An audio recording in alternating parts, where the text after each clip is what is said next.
Hey, what's up guys? My name is Devyn. My name is Adrian. And together, we're with Garment Decor. Hey guys, this is in a cool shop that we're in. I see a lot of autos, a lot of embroidery equipment, a lot of automation. How about we check out your shop and show everybody what they want to become? Let's do it. Let's go.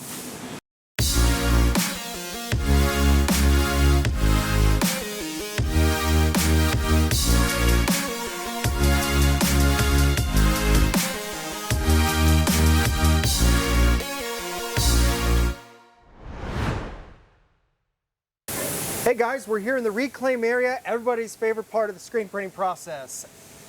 Not. I mean, it's a dirty, messy process. It's slow until you automate it. And the more shops I tour, especially when I see multiple M&R autos, they're going to this automatic reclaim system. Can you tell us a little bit about how that's really helped grow the business and essentially taken the worst job out of the process and giving it to a machine? Yeah, depending on where you're at in your business, it's often the bottleneck. So for us, we were needing a lot of screens cleaned daily, and the problem was, that one, the reclamation department is everybody's least favorite, so we were getting a lot of employee turnover in this department. We weren't able to clean enough in any single day, and so by upgrading and automating this, we've been able to drastically increase the output of screens we can clean and prepare for the production department. But also our employees have gotten a lot happier in this department because it feels more of a craft of managing. More of a technician, managing the machine, keeping the machine clean, letting the machine do its thing. And so it's gone from this dirty, nasty job to this technician role. What would you say about that? I mean, is there less mistakes and problems? Because, if you don't reclaim it properly, you're going to have pinholes and other issues. So, the human error, does it help with that? Yeah, so it just keeps things consistent, easy. I like to say more on the fun side because you're button pressing, you're loading screens into the machine. It takes out the grunt work. So I say the machine is just it's more of, now he's controlling a tool rather than using sweat and a ton of labor to do a process that has to be done day in and day out. The machine just makes everything a little bit more streamlined and more efficient as well. It probably also, prevents you from having, if you hit the power washer too close somewhere, you're going to break down that screen and you're going to, lose tension and so forth. So it probably also helps the screen last longer, and you turn them over so quickly, you don't need to buy as many screens as if you're doing it manually. Does that all sound about right? Absolutely, absolutely. So we can clean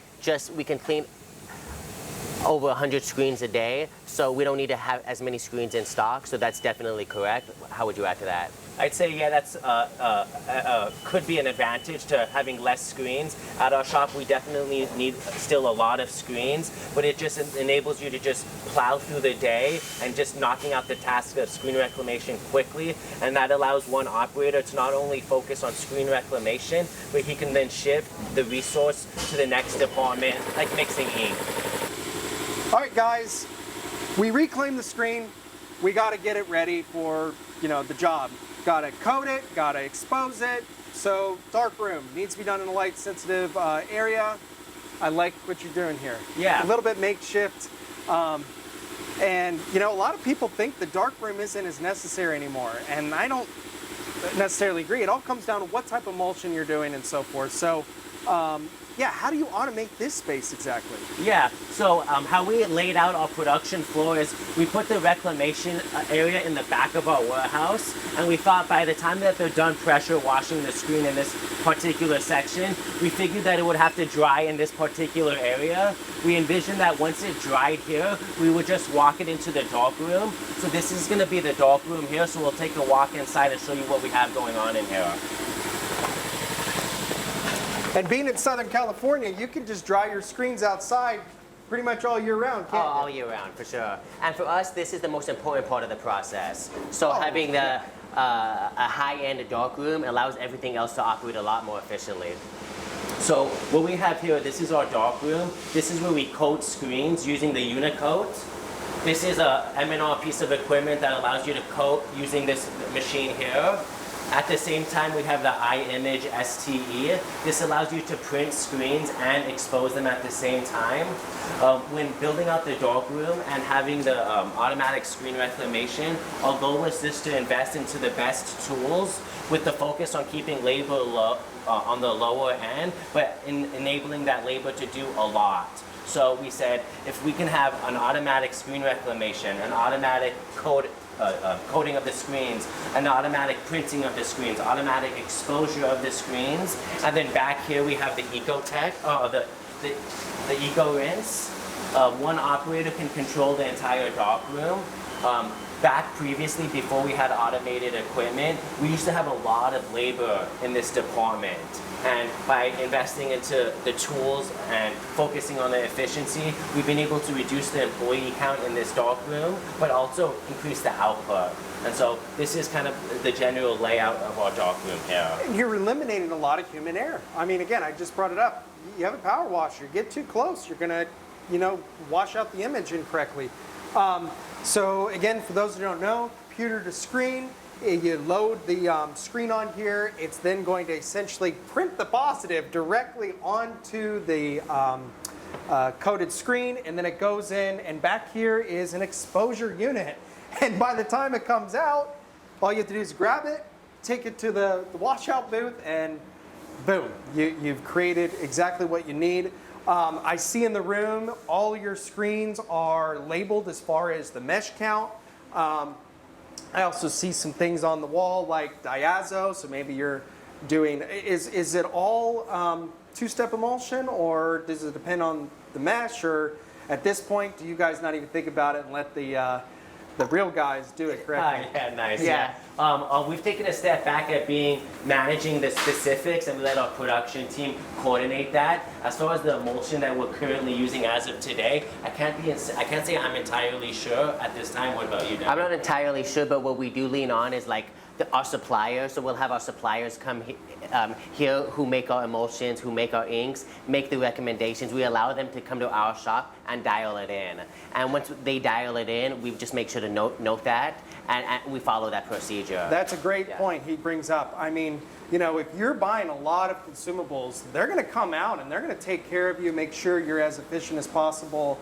And they tour a lot of other shops, and they're willing to give you that tip. Hey, because again, over here I see a 230 rack and another 230 rack, but these are for half tones. They probably have some diazo mixed in them. They have a little bit more latitude as far as exposure, but automation. Takes out the human error, takes out all of the terrible work you don't want to have to do, and more efficient. And are you guys using, actually beautiful, right on the screen. Let's show them. Can I show you how Yeah, workflow? you're probably using a production status. Let me see if we Yeah. can get the screen in. So I'll kind of show you the workflow here Yep. within DecoNetwork. So basically all jobs start with the waiting steps. And so after our graphic designer separates the job, their role here is to change this production status to awaiting screens. So pretty much here being in the darkroom, awaiting screens, how the darkroom operator knows what screens to burn is simply by turning on this production status to awaiting screens. So at any given day, whether they come in the morning or they're leaving, whether they're leaving or coming back from lunch, they can just simply turn on this production status to say awaiting screens, which there's not that many for today. And so this job essentially needs the screens to be burned. After the screens are burned, we then change this production status to job ready. And so we'll show you simply how easy it is with this machine to burn a screen. So, Well, keeping everybody on the same page where you're at, because you can be automated here, but if they don't know, hey, that the job's ready, or that it doesn't do much. So automation with equipment and software. And again, everybody loves M&R. I mean, never have heard a negative thing about M&R. Not saying that there isn't other good manufacturers, but they just make life easier, don't they? totally. So basically what we would normally do in this situation is we would see that this job needs awaiting screens. So we have our order number here. We would come over to our Dropbox, and we would essentially type in the order number. So it'd be 107. And not everybody knows this, because And Your artwork we have files our can go to SEPs, Dropbox. folder with the underscore SEPs, and this is basically where the darkroom operator will then grab the separations, load it into our RIP software. It's loaded in. We push this green button here, and that's essentially how we make our screens. So that workflow also enables you to outsource your art department too. So just in case you can't have skilled labor to produce the SEPs in-house, that's a workflow that my brother just showed, to be able to utilize an outside artwork department, and then the tool and how we do it to bring it in-house and just quickly press a button to hit go. Yeah, and I do see quite a bit of those third-party outsourcers, and you actually set them up as an artwork manager. They can access everything, or in your case, you're using the Dropbox add-on. We use the Dropbox Yeah, add-on, for for $10 a month, for those who don't know, you can have all your production files go to Dropbox to actually be then processed. And it was recently updated that you can, prevent it from going there until certain things happen, like it's been approved by the customer. You don't necessarily want to do that. I didn't actually know Yeah, that. so that's why software is always updating and so forth. And even with DTF, which you guys are doing here, you can really streamline that process, because now we can look up the decoration process name and so forth, and sort and filter. But Do me a favor, look at the come speed check of this this. out. So this right here is printing. Open this. So that's printing directly onto the screen, avoiding the need for film transparency. And not only that, when you're printing halftones and that other stuff, it's a lot harder to get that perfect film sometimes. I mean, it gets you a better print. There'd Absolutely. be sometimes where the film transparency might get damaged. Maybe a screen rips on press. Someone might have lost that film transparency. It's like, what do I do? That's happened to us. So just having everything with clicks of a button keeps things repeatable, predictable, and My favorite part, ongoing. though, is just being able to use the production statuses, and by using the production statuses, everybody in an entire company is well aware of where the order is at within the production workflow. So our printers aren't going to go and grab the t-shirts for a job when the screens aren't ready.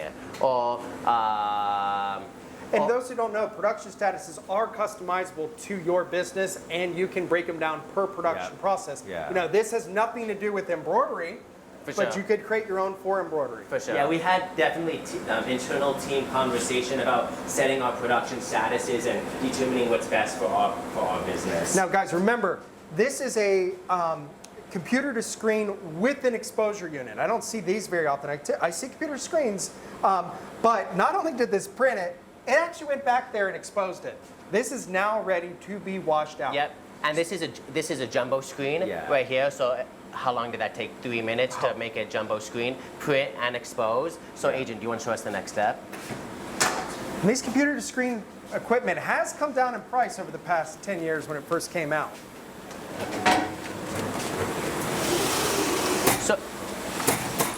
So with this machine, we could put 2 to 3, up to 4 screens at one time.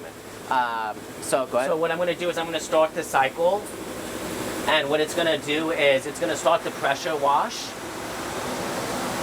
And what I like to say, the best thing about this machine is everyone says, oh my goodness, I can do my own pressure wash. But it's the fact that it's now doing its own thing, and I would be back exposing my next screen. I could be coating my next screen. I don't have to physically stay here and wash it. So that's the advantage of this. It might seem like a simple task, but it's because it's doing the task by itself, and it enables me to walk away. You have one operator making over 100 screens, pinging 100 screens a day. Yeah. One operator can use Unicoat to coat the screens, to burn the screens, and to wash the screens. So during a day, the person who's in the dark room is operating all of the machines at one time. And So- I'm sorry for interrupting, but the nice thing is, people get sick, they go on vacation. It's so much easier to grab somebody like, hey, I need you back here for the day. It's not a big deal to them. That's Yeah. actually like the Unicoat. That was a really cool thing, right? Learning how to code a screen, there's a learning curve. And so when you get a new employee in that position, teaching them how to code the screens perfectly takes time. So with the Unico, with the eye image, or with this, It's all button pressing. it's all button pressing. So it eliminates the learning curve when you get a new person in there. Absolutely. And look how quick it is. And again, it's not only efficiency, it's consistency. You're not having a bunch of pinholes in here because the whole process was automated.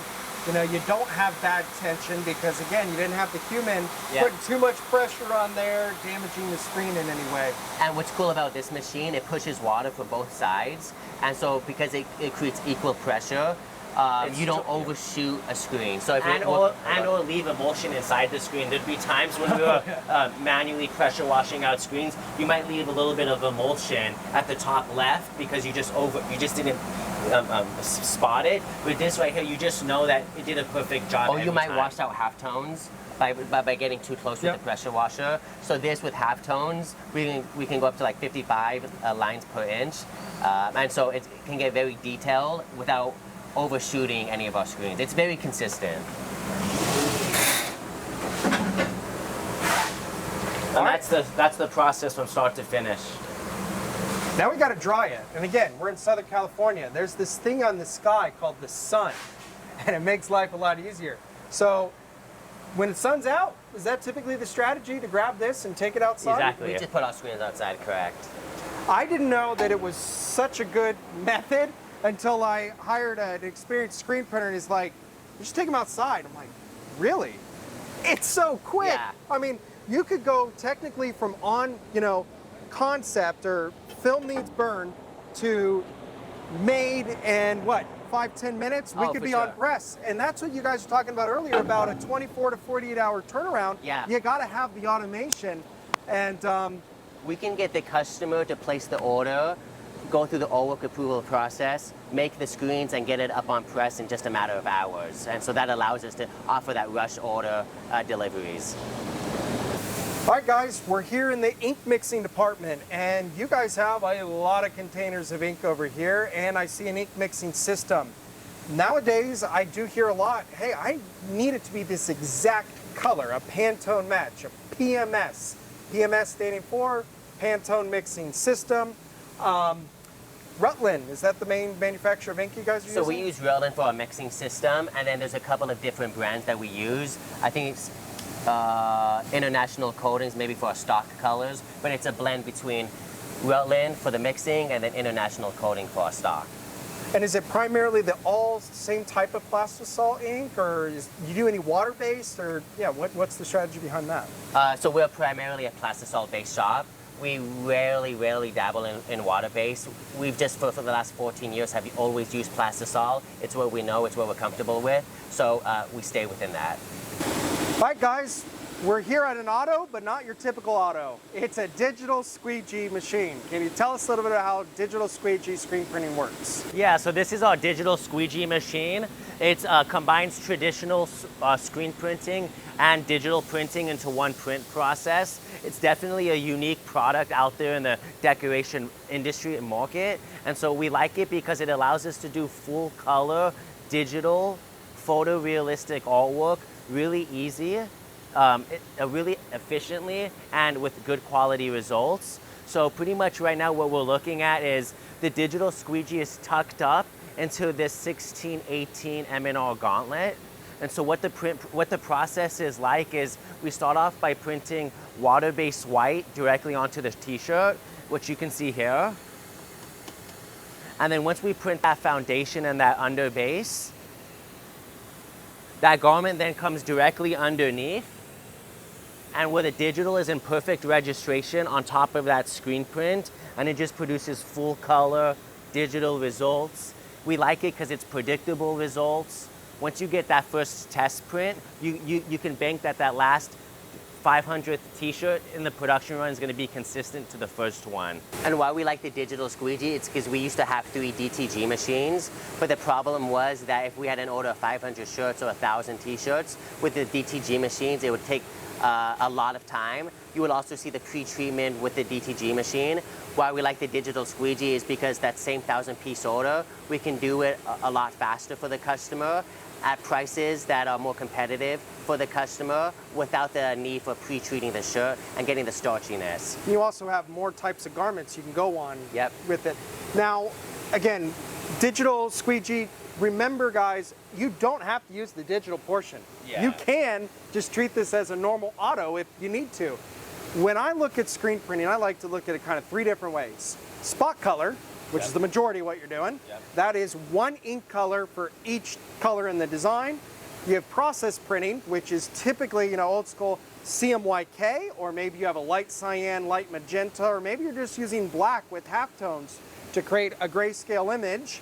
And then now we have digital squeegee, which is really eating into that second process printing. I mean, do you guys do many CMYK process, or is it pretty much, hey, we got the digital squeegee now, let's do it? You got it, I got it. I got it. So for the last 14 years, a lot of our customers know us for the simulated process printing, giving that vintage 7-color, 8-color design on a t-shirt. So actually the majority of what we do is still simulated process printing. Although we can print designs using our digital squeegee, which we do a lot of, there are still a lot of customers that say, hey, even though I love the digital squeegee, I do like the look of simulated process printing and will opt to go 7 colors on their simulated process job instead of the digital squeegee in order to give that look. So depending on the design, depending on the look of the customer, we'll still go a simulated process route or the digital squeegee if it makes more sense. Well, and you can really nail a, you know, if you're doing an ink mixing, you can really nail that Pantone. Yeah. Versus CMYK has got a limitation of what colors, and then also, you know, you could drop a metallic or a glitter or a puff For sure. with this as well. So, and I like how you said it, you know, you have process and I said spot, but there's also the combination of both. For you sure. know, they each have, you know, every decoration process is a time and place. Yeah. And there's benefits of also mixing them and getting the best results from there. But digital squeegee, I mean, really cool technology. DTF is eating into it a little bit of it, but again, you bring up that 500-piece order. Do you really want to heat press 500 shirts? Yeah. You know, cutting and For all sure. of that versus throwing it on here, hour later, done. Yeah. The benefit of this is bulk orders. So we find that DTF is best if you're doing 12, 25, maybe 50 pieces. But once you start doing 100 pieces or more, the digital squeegee becomes the clear competitive, it has the clear competitive advantage for the pricing, for the feeling, for the touch. And so when you're doing DTF with a large print, on the back side, it can often sometimes feel like a sticker on the back side. And the cost could be too high too. And the cost can balloon. With the digital squeegee, we can go 15 inches wide by 19 inches in height. It feels like it is a water-based screen print, so it feels soft, it feels like screen printing, but you get the look of a digital print. And I was going to say, anytime we get artwork though, it's always a consultation and trying to understand what the customer actually wants. So when we get that artwork, we're assessing, is it going to be simulated process? Is it going to be spot color? Should we introduce digital screen printing? Is the quantity too low where we'll have to switch it to DTF? So anytime we get a project, we're reviewing the variables to see which print process is best and then guiding and making suggestions from there. And I bet this is a good, you know, it's not a cheap piece of equipment. Not every screen print shop has it, but it's nice to be able to connect with a contract decorator. So when you do need to outsource an order, that really is ideal for digital squeegee. Hit up Garment Decor, guys. Yeah, absolutely. Another advantage of the machine is that because there's not a lot of shops across the country that have it, it's a differentiation factor to our shop, and it enables us to work with customers that might have not hit us up before, and it's because we have the piece of equipment that benefits them at that time, and we like it because it's low competition on this service. And then we were talking about earlier that you don't necessarily need to have the equipment in order to sell the product. A lot of screen print shops around the country, a lot of embroidery shops around the country outsource their digital printing work to us because we have the technology. We can offer it at a price point that allows them to resell it. And so we become this extension of their brand or business by offering a service that not a lot of shops have. All right, guys, how many autos are in here? Currently, right now, we have 5 automatics, and we're working on adding our 6th one in the next few months. How many dryers? At this time, we have 3 dryers. So you have strategically placed your presses so that multiple presses can feed the dryer. to make you as efficient as possible. Yeah, so when we moved into this building, it was definitely a rectangle. So when moving into this space, we put this entire floor layout onto Photoshop and strategically placed the machines on what we thought would be best. What we determined was best was 2 automatics per conveyor dryer, and we'll just form a line. So what you'll see kind of going down this way is 2 automatics, conveyor dryer, 2 automatics, conveyor dryer, 2 automatics, conveyor dryer. And it keeps things, it's kind of like a repeatable formula. So it just... And some of the dryers have multiple belts, some of them have just one.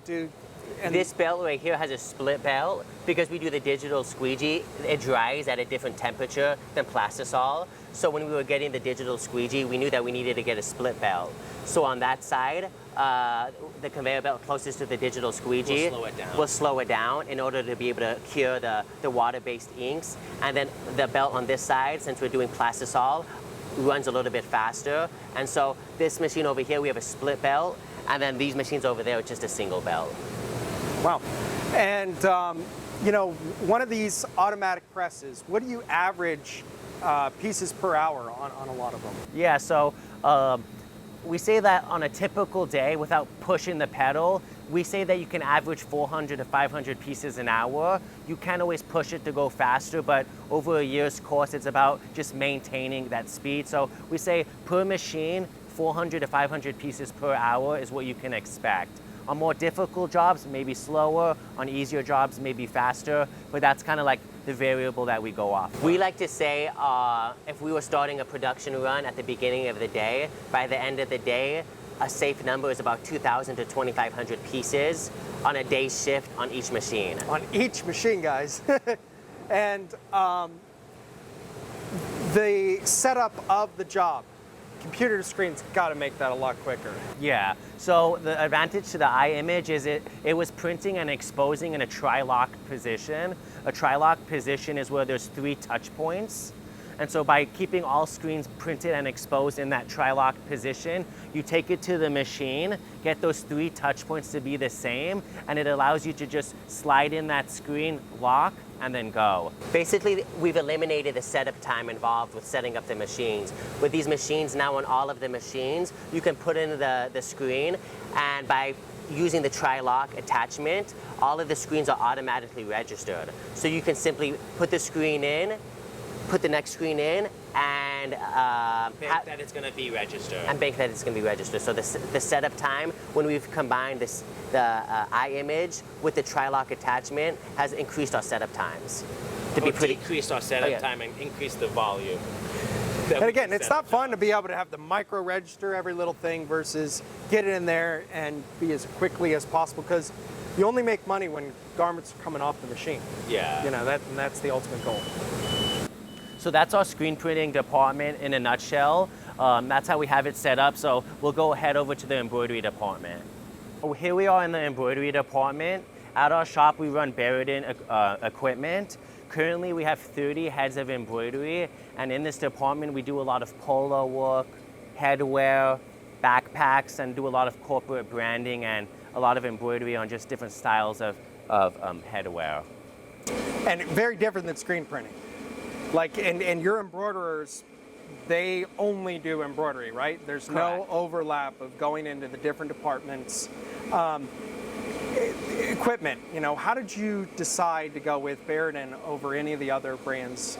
And same with even screen printing. What made you make those decisions? Go M&R and Buridan. Yeah. So when doing initial research on the embroidery company, we were comparing Buridan or Tajima.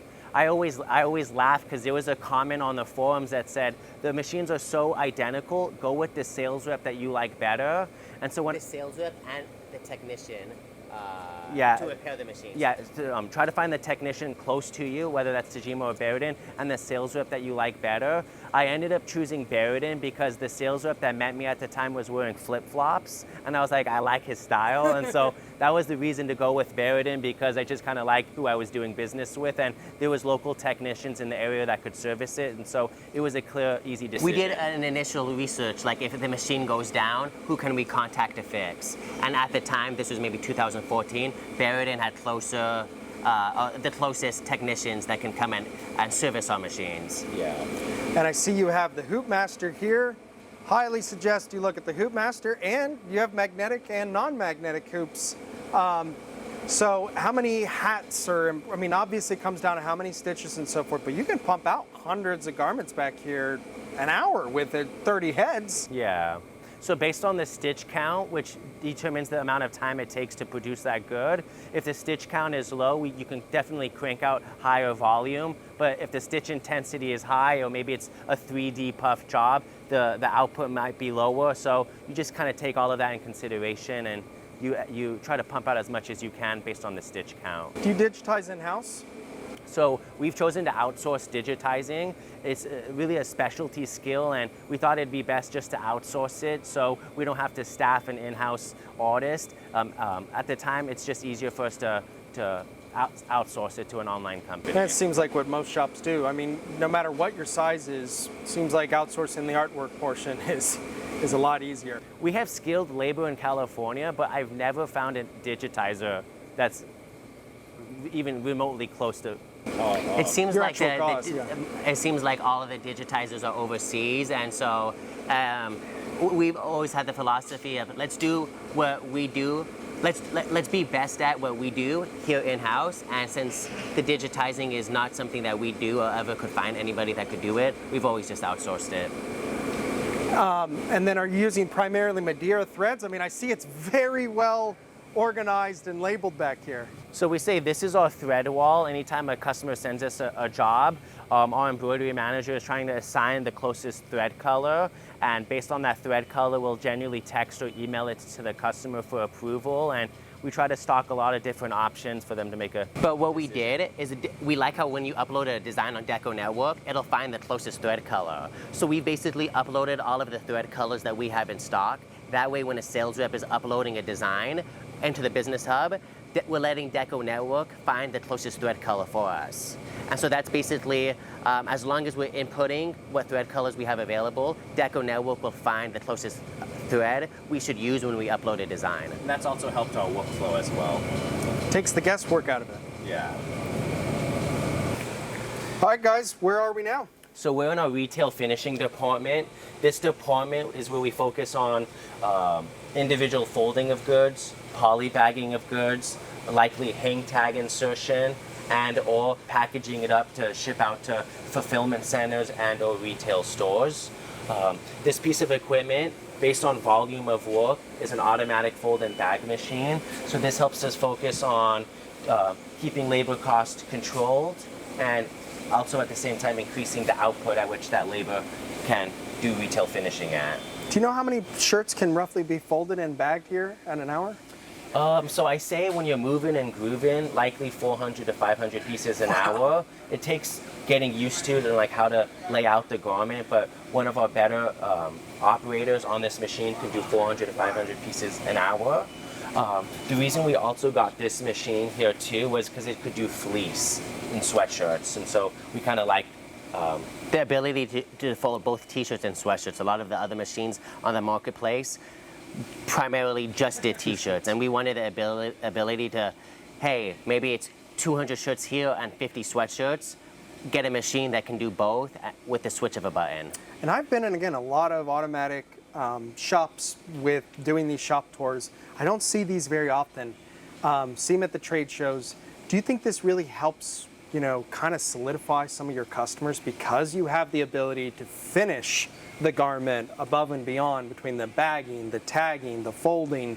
Yeah, how does that help you kind of, you know, get jobs and make money off of it? Yeah, you know, it's an upsell. So one of the key services we offer is rush turnaround times. We focus on speed as a differentiation factor to what we do here. And so this machine, it helps us to deliver a finished good faster and consistently and just reliably. What used to happen is before we had this machine and when we had a large order, we'd have to bring on a large team of operators to fold and package goods. And sometimes that could be a hit or miss if can you on-call staff that quickly on a rush order? And so we wanted to get this machine just to be able to power the staff to be able to do jobs quickly and always have reliability. With our shop, we get orders and they come like waves, like tsunamis. And so we'll get a big order that comes in and we need to be able to package that quickly without the need to always hire additional staff to support that. And so now we can take on these waves of orders without the additional staff, with the support of this machine. Receiving and shipping department, is that correct? Yeah. So a lot of our customers, they're in the promotional product space. So what they'll do is they'll ship in goods, and it's our job to receive the goods, count the goods, and then mark them as received. Once they've been received, we update the status in DecoNetwork to let the team know that all goods have been accounted for. And then from there, we push all of the jobs that are staged to the production floor. So goods start here and they flow that way. And could you give me an idea of what percentage of your orders are outsourced to you and they're being drop shipped blanks to you versus ones that you're ordering yourself? How would you say that number? I'd say it's about 50-50 on orders that we're ordering versus customers that are shipping in goods. Yeah, I would say that's pretty accurate. So a large portion of our business is contract decorating for other shops that outsource the work to us. And then for customers or for brands and businesses that need us to supply the merchandise, we'll do the ordering for them. And so order comes in, I see Business Hub over here on the computer. You'll mark the order as received. Yep. That's letting everybody know, hey, we're getting ready. I'm a baseball fan. I like to think of what's on deck, what's in the hole, what's at bat. Yeah. And when it comes to shipping, how are you guys shipping your orders? Another thing, just on the receiving end, once we've marked it as received in the system, it also updates the customer status for the customer to log into their account on DecoNetwork and view what status it's in. So it also helps reduce, hey, what stage of the order is my project in? Because we just tell them, hey, double check if it's been received, your status will be updated. And that's way more important probably for your contract orders because, your everyday customer, Yeah. Oh, you got the shirts in, cool. Yeah. But if you're outsourcing the order to them, it's pretty important to be able to know where it's at in the process. And you bring up a great point. My favorite part of DecoNetwork websites is the customer portal. Everybody gets to say on the same page. It makes, getting quotes approved, artwork approved, reorders. It's, hey, design tools are great, but we're in an industry where most things are quoted, and that means it's a lot of approval and interaction, and the customer profile and portal itself is probably the most important part of the website. Yeah, for sure. So after an order's finished, it basically flows back this way. We use the ShipStation integration with DecoNetwork to create the shipping labels. And so when the order's shipped, the customer gets the automated email that the order's been shipped with tracking. And so it's a pretty seamless flow from receiving the goods, checking it in through DecoNetwork, to shipping the orders and sending the shipping notifications. I highly recommend anybody out there. ShipStation is really good, easy to use software. And like I said, when you mark that order as shipped, it's automatically, the tracking is sent to the customer, tracking is entered into Business Hub, the order is marked as complete. It really can't work more efficiently, in my opinion. So again, it's interesting. Job starts here, ends here. And what's your average turnaround time? Our average turnaround time is generally 1.5 to 2 weeks, but we also really promote when you need it service. So we generally will ask the customer when do you need it by, and then we'll guarantee that time frame. So whether that's 2 days, 3 days, 4 days, if a customer needs a rush order, we have the ability and the capacity to meet any deadline. And that's actively what we promote. And so if you don't have a hard deadline, our average is, like my brother said, about 1.5 weeks. So again, the average I see in the industry, 7 to 10 business days. Yeah. Sounds just like what you guys are doing. Well, thanks guys so much for letting us tour your shop. I mean, Garment Decor, you guys have been on DecoNetwork for a good 10 years. I'm jealous. I'm within around a year or so of your age, started the business around a year or so ago. Very different than what I have in my shop, but again, you guys are a well-oiled machine.